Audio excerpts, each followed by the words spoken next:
Shifting attention to tennis, Italian Jannik Sinner on Sunday rallied from 2 sets down to beat Russia's Daniil Medvedev in the Australian Open final to claim his maiden Grand Slam title. Sinner, at 22 years old, becomes the youngest Australian Open champion since Novak Djokovic, who he defeated in the semi-final. Here's what he had to say about winning his first Grand Slam. But I'm extremely happy how I handled also today's situation on court was very, very tough, but I think the most important part was the support I had throughout these 2 weeks. I felt that many people were watching also from home in the TV, so I just tried my best. I was a little bit in trouble today with 2 sets to love down and a little bit over 1 hour. So I just tried to stay positive, trying to stick into the game plan, which I had to adjust a little bit. Daniil is an incredible player, and he has showed this also today again. An incredible fighter. He has been so many hours on court, and so I'm obviously sorry for him today, but for sure he will lift some more Grand Slam trophies. Yeah, meanwhile, in the women's final on Saturday, Sabalenka made light work of first-time finalist Zheng Qinwen, winning 6-3, 6-2 to become the first player since Victoria Azarenka in 2013 to successfully defend the Aussie Open women's crown. Let's get her thoughts. It's been in my mind that I didn't want to be that player who win it and then disappeared. I just wanted to show that I'm able to be consistently there, and I'm able to win another one. I really hope that more than 2 right now. But for me, it was really important. So that's why no matter what the result, like win or lose, we're always working hard. We're always looking for things to improve in my game. And yeah, it's all about the process, and make sure that you about the discipline, make sure that you're always there, you always show up, and you always work hard. Yeah, Jannik Sinner and Aryna Sabalenka, the Australian Open champions for 2024 in singles. Lance and Mariah, 2024 has started with quite a bang. You know, I was looking at a number of posts on Instagram in the build-up to the Australian Open with a lot of predictions about how this year would go for the Grand Slams, especially on the men's side. And all the predictions said that Jannik Sinner would win a Grand Slam this year. Most of them said it would be the US Open. All the predictions said that Novak Djokovic would win the Australian Open. Carlos Alcaraz would win either at the French or Wimbledon. But the main point here is that most individuals who are close to tennis and who have been watching believed that this young man would be a Grand Slam champion by the end of the year, and he has done it at the start of the season. Yeah, 22 years old. I think where they would be able to make that prediction from, Ricardo, was the fact that they would look at his physical and mental fortitude. The fact that he could beat Novak Djokovic.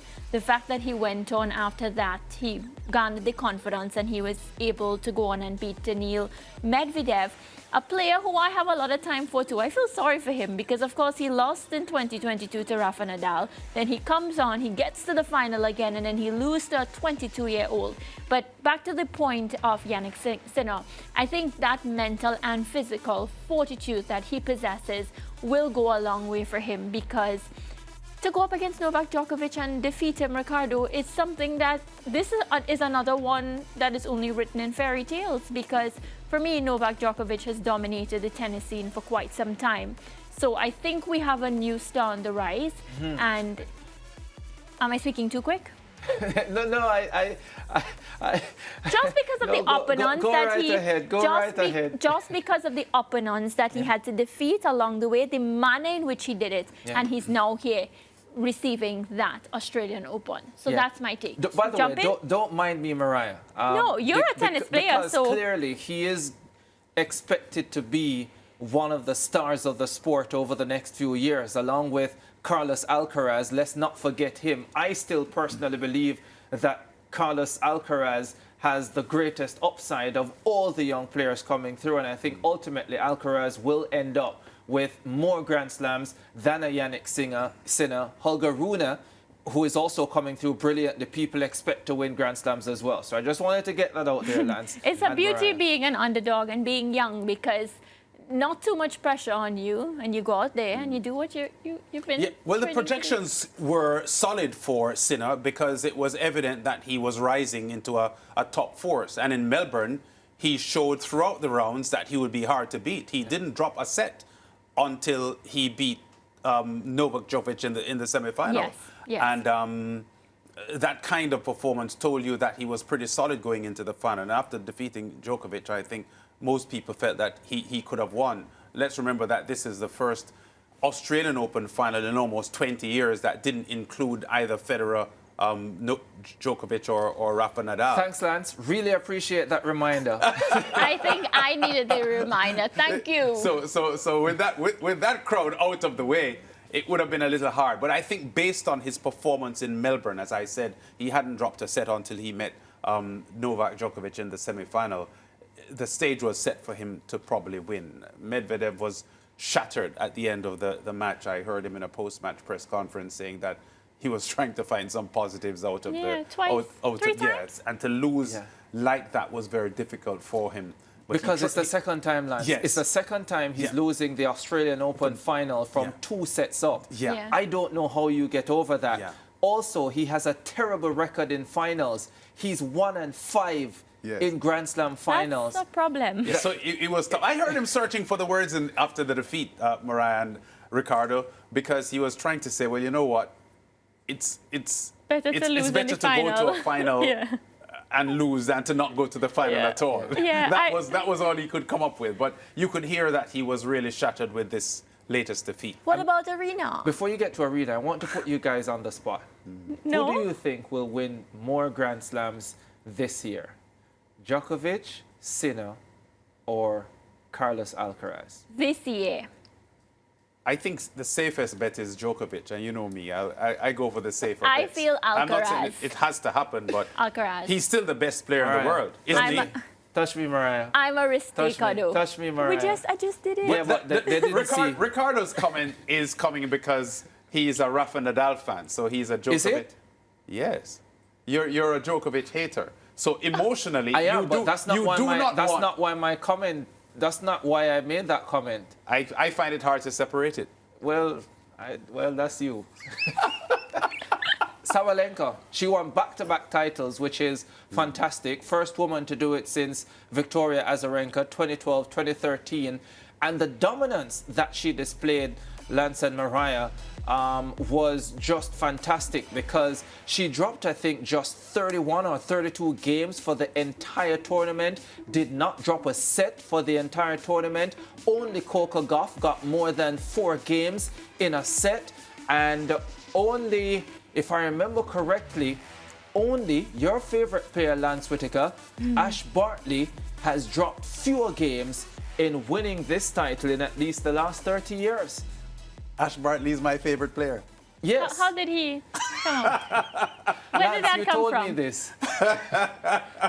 Well, did? I liked her before she retired because to me she was the best. And you know I like the Australian culture in sport. Okay. Yes. So, you know, that was Can what... we talk about Sabalenka now? Well, after Swiatek lost, I thought it was pretty obvious that Sabalenka would win. I think she would win either way. Yeah, not that she couldn't have won if Swiatek was still there.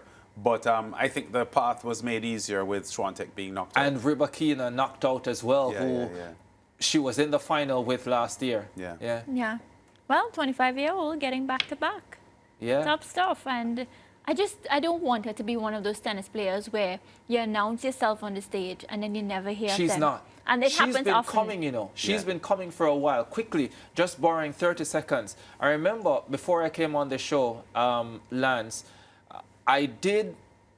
this was before COVID, and I did a rap at young players to look out for. Yeah. Right. It was heading into a particular Grand Slam, and Arina Sabalenka was one of those. And I said, it's only a matter of time before yeah. this girl wins Grand Slams. And she's doing She it. can win many, many, many more because nobody has the type of firepower that she has, and she's learning to harness that a lot more now. She's going to be dangerous on every single surface. Yeah, well, looking forward to see that.